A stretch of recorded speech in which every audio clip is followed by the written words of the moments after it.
وقال لهم نبيهم إن الله قد بعث لكم طالوت ملكا قالوا أنى يكون له الملك علينا ونحن أحق بالملك منه ولم يؤت سعة من المال قال إن الله اصطفاه عليكم وزاده بسطة في العلم والجسم والله يؤتي ملكه من يشاء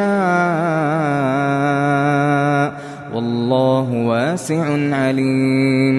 അവരോട് അവരുടെ പ്രവാചകൻ പറഞ്ഞു, അല്ലാഹു നിങ്ങൾക്ക് ത്വാലൂത്തിനെ രാജാവായി നിയോഗിച്ചു തന്നിരിക്കുന്നു.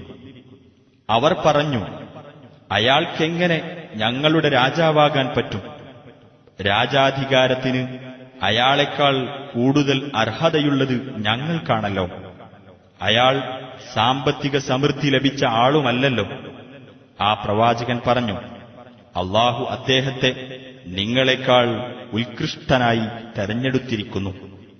കൂടുതൽ വിപുലമായ ജ്ഞാനവും ശരീരശക്തിയും നൽകുകയും ചെയ്തിരിക്കുന്നു.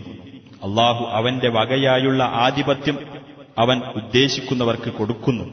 അല്ലാഹു വിപുലമായ കഴിവുള്ളവനും എല്ലാം അറിയുന്നവനുമാകും.